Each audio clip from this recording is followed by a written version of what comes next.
ஹைதராபாத் ஸ்டைலில் பன்னீர் பிரியாணி எப்படி செய்யுதுன்னு பார்க்கலாம். அதுக்கு நான் ஃப்ரோசன் பன்னீர் 200 கிராம் எடுத்திருக்கேன். இப்போ இதை மேரினேஷன் பண்ணுறதுக்காக ஒரு பவுலில் 1/2 கப் அளவு தயிர் சேர்த்துருக்கேன். இது கூட 1 டேபிள் ஸ்பூன் அளவுக்கு இஞ்சி பூண்டு பேஸ்ட்டு, 1 ஸ்பூன் மிளகாய்த்தூள், 3/4 ஸ்பூன் பிரியாணி மசாலா, 1/4 ஸ்பூன் அளவுக்கு மஞ்சத்தூள் எடுத்திருக்கேன். இதையும் இது கூட சேர்த்துக்கோங்க. கொஞ்சமாக சால்ட்டு 1/2 ஸ்பூன் அளவுக்கு சேர்த்துக்கிறேன். புதினா கொத்தமல்லி 1 கைப்பிடி அளவுக்கு சேர்த்துக்கிறேன். டேபிள் ஸ்பூன் அளவுக்கு ஆயிலு, 1/2 மூடி லெமன் சேர்த்துக்கிறேன். இப்போ இது எல்லாத்தையும் சேர்த்துட்டு நல்லா மிக்ஸ் பண்ணிக்கோங்க. இதை இந்த அளவுக்கு நல்லா மிக்ஸ் பண்ணி வச்சுக்கோங்க. இப்போ இது கூட ஒரு பெல்லாரி வெங்காயத்தை இது மாதிரி க்யூபாக கட் பண்ணி வச்சுருக்கேன். அதே மாதிரி ஒரு பெரிய சைஸ் கேப்சிகமும் கட் பண்ணி வச்சுருக்கேன். இப்போ இது ரெண்டையும் உள்ள சேர்த்துக்கோங்க. சேர்த்துட்டு இது கூட பன்னீர் ஒரு பேக்கெட் எடுத்து வச்சுருந்தோம்ல, அதையும் உள்ளே சேர்த்துக்கோங்க. சேர்த்துட்டு இது மாதிரி நல்லா மிக்ஸ் பண்ணி வச்சுக்கோங்க. நம்ம சேர்த்த மசாலா இந்த பன்னீர், கேப்சிகம், வெங்காயத்தெல்லாம் நல்லா மிக்ஸ் ஆகிற அளவுக்கு மிக்ஸ் பண்ணிவிட்டு இதை ஃப்ரிட்ஜில் வச்சுருங்க. இது மினிமம் ஒரு 1/2 hour அது ஊறட்டும். நம்ம மேரினேட் பண்ணி வச்சுருக்கோம், அது மேரினேட் ஆகிட்டுருக்கு. அந்த டைமில் நம்ம ஃப்ரைடு ஆனியன் ரெடி பண்ணிக்கலாம். அதுக்கு ஒரு கடாயில் கொஞ்சமாக எண்ணெய் சேர்த்துக்கோங்க. ஒரு பெரிய சைஸு பெல்லாரி வெங்காயத்தை இந்த மாதிரி கட் பண்ணி வச்சுருக்கேன். இதை இது கூட சேர்த்துட்டு நல்லா ஃப்ரை பண்ணி எடுத்துக்கோங்க. கோல்டன் ப்ரௌன் ஆகிற அளவுக்கு ஃப்ரை பண்ணி எடுத்துக்கோங்க. சாதம் வேக வைக்கிறதுக்காக தண்ணி வச்சுருக்கேன். இதில் பட்டை, கிராம்பு, ஏலக்காய், ஸ்டார் அனீஸ் எல்லாமே சேர்த்துருக்கேன். 1 டேபிள் ஸ்பூன் அளவுக்கு பெப்பரும் ஜீராவும் சேர்த்துருக்கேன். இதில் கொஞ்சமாக ஆயில் சேர்த்துக்கிறேன். குக் பண்ணி வச்சுருந்த பாஸ்மதி ரைஸை உள்ளே சேர்த்துக்கிறேன். ஃப்ரை பண்ணி எடுத்து வச்சுட்டேன்.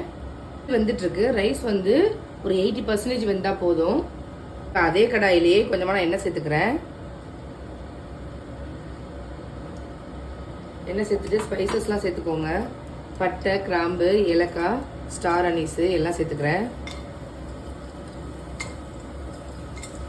பொரியட்டும். ஸ்பைசஸ்லாம் பொரிஞ்சிட்டு நம்ம ஃபைனாக சாப் பண்ணி வச்ச ஒரு தக்காளி சேர்த்துக்கிறேன். தக்காளி நல்லா குக் ஆகட்டும். தக்காளி நல்லா குக் ஆகிடுச்சு. நம்ம மேரினேட் பண்ணி வச்ச இந்த கேப்சிகம், பன்னீர் இதெல்லாம் உள்ளே சேர்த்துக்கோங்க.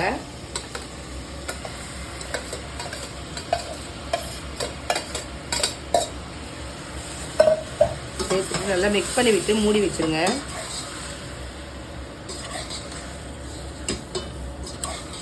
குக் ஆகட்டும். லோ டு மீடியம் ஹீட்லேயே ஒரு 5 minutes வேகட்டும். இப்போ இது நல்லா வெந்து வந்துருச்சு பாருங்கள். நம்ம சேர்த்த கேப்சிகம், ஆனியன்லாம் நல்லா வெந்துருச்சு. பண்ணிடலாம். இப்போ நம்ம லேயர் பண்ண போகிறோம். இதில் நம்ம வடித்து வச்ச பாஸ்மதி ரைஸை கொஞ்சமாக சேர்த்துக்கோங்க. நான் இன்றைக்கி 2 கப் அளவு பாஸ்மதி ரைஸ் எடுத்துருந்தேன். இதுக்கு இடையில கொஞ்சமாக ஃப்ரைடு ஆனியன் சேர்த்துக்கோங்க. அப்புறமா கொஞ்சமாக சாஃப்ரான் மில்க் எடுத்திருக்கேன். இதை கொஞ்சம் சேர்த்துக்கோங்க. இது ஒரு நல்ல ஃப்ளேவர் கொடுக்கும் இதுக்கு. திரும்பவும் ரைஸு, ஃப்ரைடு ஆனியன், அதுக்கப்புறம் இந்த சாஃப்ரான் மில்க் அதே மாதிரி எல்லாமே சேர்த்துக்கோங்க.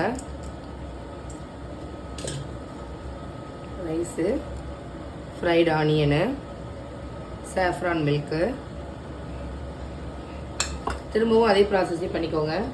எல்லா ரைஸையும் சேர்த்துட்டேன். இதை மூடி போட்டு 20 minutes அப்படியே தம்மில் வச்சுருங்க. சூப்பரான பிரியாணி ரெடி ஆகிடும். இருக்கட்டும். தோசை தவா வச்சு அது மேலே எடுத்து தம்மில் வச்சுருக்கேன். கடைசியாக இதில் புதினா கொத்தமல்லி சேர்த்து தம்மில் போட்டுருங்க. 20 minutes ஆயிடுச்சு பாருங்கள். நல்லா சூப்பராக ரெடியாக இருக்குது. அவ்வளோதான். சூப்பரான டேஸ்ட்டில் ஹைதராபாத் பன்னீர் பிரியாணி ரெடி ஆகிடுச்சு. நீங்களும் இதே மாதிரி உங்கள் வீட்டில் செஞ்சு பார்த்துட்டு எப்படி இருக்குது அப்படிங்கிறத கமெண்ட் பண்ணுங்கள். நான் போகிற ரெசிபீஸ்லாம் உங்களுக்கு பிடிச்சிருந்தா நம்ம சேனலை லைக், ஷேர் அண்ட் சப்ஸ்கிரைப் பண்ண மறக்காதீங்க. தேங்க்யூ.